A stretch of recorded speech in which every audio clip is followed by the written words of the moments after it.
Bracketology, presented by Dave Campbell's Texas Football, breaking down the 2024 Texas High School Football Playoff Brackets. I'm Greg Tepper. This is 4A Division II. You may remember that Gilmer won the 4A Division II state championship last year in a bit of a surprise. Are we in for another surprise this year? That's the real question, and I think maybe. Let's go through it. Region 1, we'll start up here.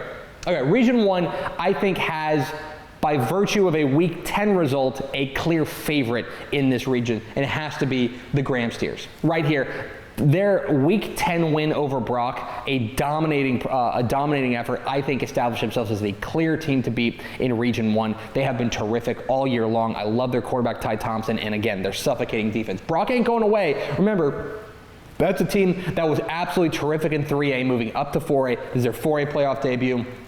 And they could be heading for a second-round matchup with a team like Lubbock Estacado. That first-round matchup, Benbrook and Mineral Wells, that's a real sicko game of the week. Those are two teams that I think maybe people haven't talked enough about, but two really, really good ball clubs. Bottom half of the bracket, remember, Glen Rose has been the dominant force within Region 1 for the past couple of years. Can they put it together at the right time now that the playoffs have come along? But they have a potential second-round matchup with Seminole that could make things very interesting. On to Region 2 we go.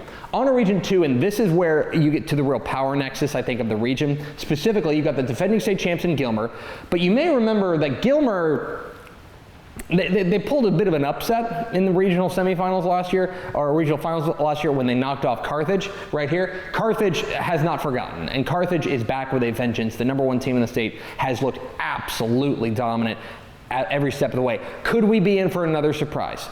That is the real question. I will tell you, Gilmer lurks. I am not discounting them. I think they have really taken a step defensively this year, which gives them an opportunity to make some noise. I also think they're on the cleaner half of the bracket up here, although Athens is a real sleeper in this region as well. The bottom half of the bracket, Carthage's side of the bracket, I think is more problematic. It could be looking at a potential second-round matchup with a team like Crum, and more importantly, right here, Pleasant Grove. Pleasant Grove is very young, but they have high upside. They already have a win over Gilmer. They're one of the hottest teams in Texas high school football. So Carthage enters this as the favorite, but I think Pleasant Grove and Gilmer are both threats to the crown. Meanwhile, I'll go to Region 3.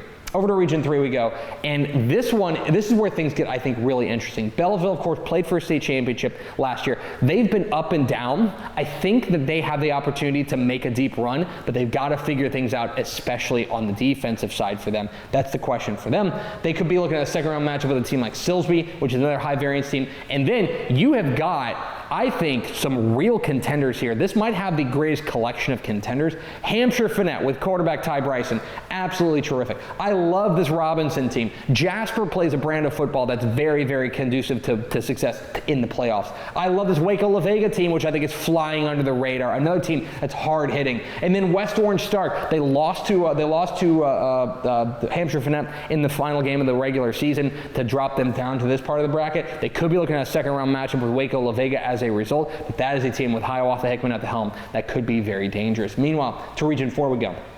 Region 4 has been long dominated by one team, Wimberley, and there's reason to believe that Wimberley will continue to be ruling the roost in the Region 4. But I'm here to tell you that there's two teams in particular that I've got my eye on. One of them is right here, Sinton. Okay, the Pirates of Sinton, 10-0, Mike Troutman's ball club, terrific. Quarterback Tristan Hansen, a smothering defense. They're playing with a ton of confidence right now. I think they're the favorite in the bottom half of this bracket, and I still think Cuero's a threat. I know that they have been up and down. I understand that they've taken some lumps here and there, but I think when the playoff lights get brightest, that is when Gobbler football shows up the biggest. I think that is an opportunity. They have an opportunity to surprise some people. And so Wimberley is, of course, the team to beat, right? To be the man, you got to beat the man. But I think you've got a team in Sinton and Cuero that can knock them off. So overall, when you take a look at 4A Division II, I think you've got Graham up here. I think you've got Carthage for now, but certainly not invincible here, and certainly their share of landmines.